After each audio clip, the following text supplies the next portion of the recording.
Oldtime Central. Thank you so much for having me. Can you tell me a little bit how you got into playing old time? Let's see, old time specifically. Well, you can start earlier if you want. when I was really young, like a toddler basically, my parents had these old sash windows with the strings on them, and I would climb up on the windowsills and move all of the windows to different levels and start plucking and creating songs. So they were like, wow, this person is going to be musical. She needs an instrument. So when I was about 7, they gave me a fiddle for Christmas one year. Okay. And then fast forward 5 months, and it was my birthday, and they signed me up for lessons. And it was just kind of like what had been like held inside of me all that time just started coming out, you know. And I started off with classical lessons, doing the Suzuki program for a few years, but simultaneously going to old-time jams with my dad. He was an old-time musician. Okay. So we would go to the Cabin in Hampshire County, and when I didn't know anything, I could play like Twinkle Twinkle Little Star, and Paul Roomsberg was there, and he'd say, all right, well, here, just sit on this stool. We're in the key of A, so just saw on the A string as much as you can, and if you hear another note you can catch, then play that one too, and if you can't, just play the A string. And that was like the beginning of starting to listen to songs, to learn them, and songs just grew from that, and that was kind of the start for old-time music for me. So your dad had played, but he was always out playing somewhere else or not at home. He would play at home a lot, actually. He used to play guitar, and so I was always hearing him play like blues guitar and things like that. And then, but I guess there wasn't really an outlet for that style in our area. So there was old time music, and he found out about the jams. So he started playing guitar there, and then building banjos and going and playing the banjo there as time went on. So he probably wasn't doing that for very long before I started joining him, and he would bring me with him to those jams. Cool. So you were about 7 when you started going to this jam at the Cabin, is that right? Well, I started lessons just when I turned 8, and it was probably about a year of classical lessons before I started doing old time. So I was probably about 9 years old when I started playing in old time circles. You know, it seems like really common for old-time violinists to start with Suzuki. Does that make sense to you, too? It does. I think that I've talked to other classical musicians who kind of didn't learn through the Suzuki method, but through maybe a more rigorous classical style where you're reading sheet music right away. But the Suzuki method, I think, pairs very well with old-time music in that it is based off of ear training from the very beginning. So even the way I teach now, it's sort of like a modified Suzuki. You know, I'm teaching this ear training in the beginning, but I'm just applying it to old-time tunes, you know. So it makes for an easier transition than classical musicians who start by reading music. Right. And did you at some point get an old-time fiddle teacher, or did you just pick stuff up in jams? I did. After a couple of years, I started taking lessons with Joe Herman, who was teaching me old-time fiddle. I actually had an apprenticeship through him, through one of the state grants, I believe it was. So I did a couple of years with him, and then a lot of time just learning through jam circles and festivals. Mm-hmm. And did he play in a very regional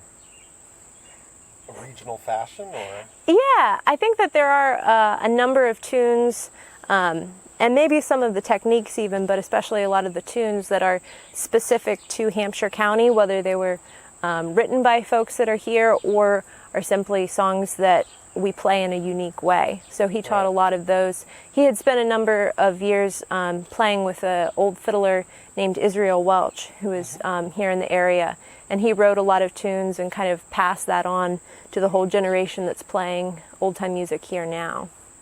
And that includes playing mostly out of standard, is that right? Yeah. It's very, very rare that that folks would play in cross tune here. Or if they do go in cross tune, they go in some sort of sawmill tuning and then play everything in that, even tunes that some people would say are the standard tuning tunes, you know. So we kind of get in one tuning and then we just stay there a very long time. So. But still play in different keys then. Yeah, still playing different keys. Yeah, but really a lot of the fiddlers aren't dependent on key changes for their tuning, and so we might jump around in keys a lot unless there's a banjo player in the circle. I was going to say, what's the poor banjo player? They cry. Right.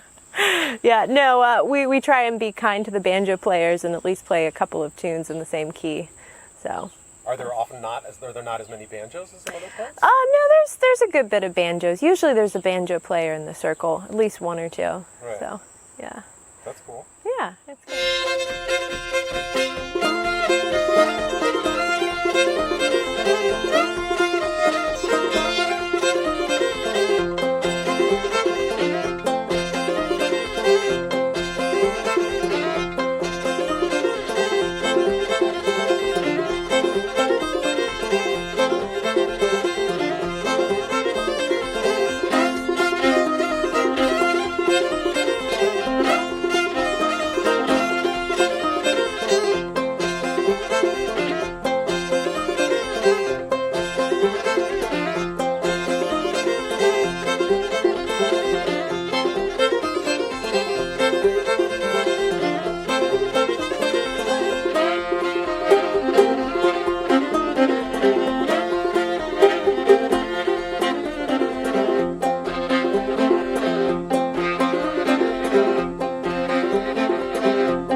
started a school. Yes. Tell me about how that happened. Well, let's see.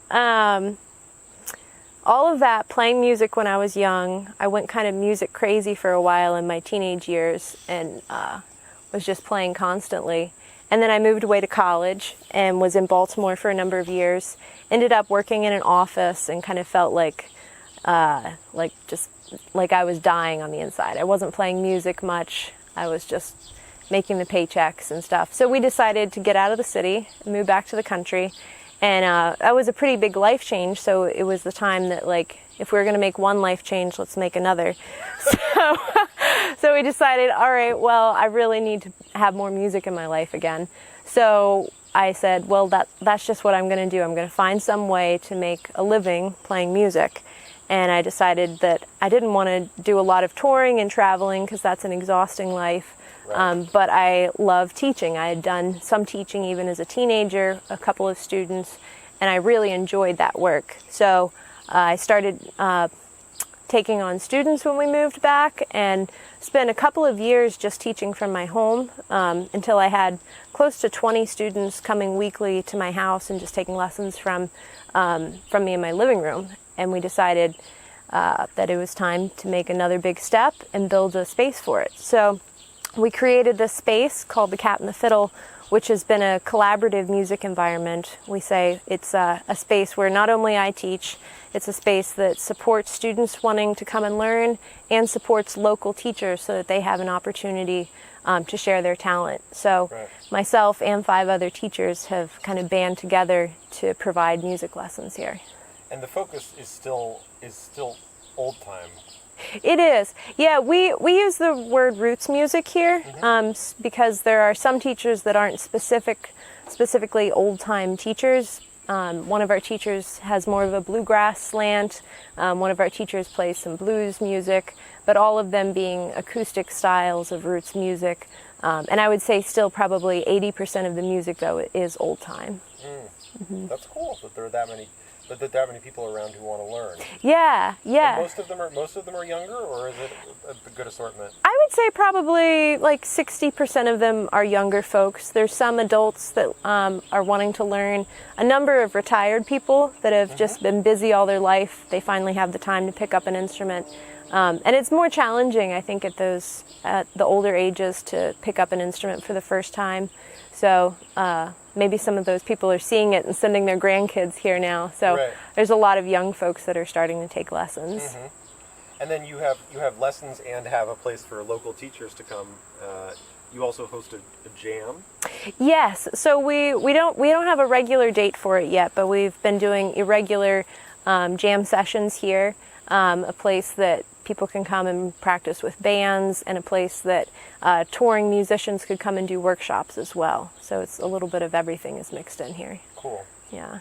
Well, when did you open? Let's see. Today is the 5th. About a month ago exactly. About a month ago. Yeah. Okay. Yep. Yeah. And what would you like to see in 5 years? Ooh, man, I would love to see this space become a place of continuous music, I think. You know, like the days are filled with lots of students coming, tasting music for the first time, and then in the evenings, a place where there's workshops happening and dances happening and jams happening where they're just coming back and totally immersing themselves in it. I want to see it growing, and I want to see it also a space that isn't specifically for just people that would come for weekly lessons, but a place where there's lots of workshops that people would make it a landmark they'd come to on trips to come to a workshop and meet some touring musician or something like that. So. That's cool. Yeah. We'll make that happen. Yeah, that's right. I guess my last question is why spend so much time on this kind of music? What attracts you about old time? Because you can play lots of different things. Yeah. I feel like the community that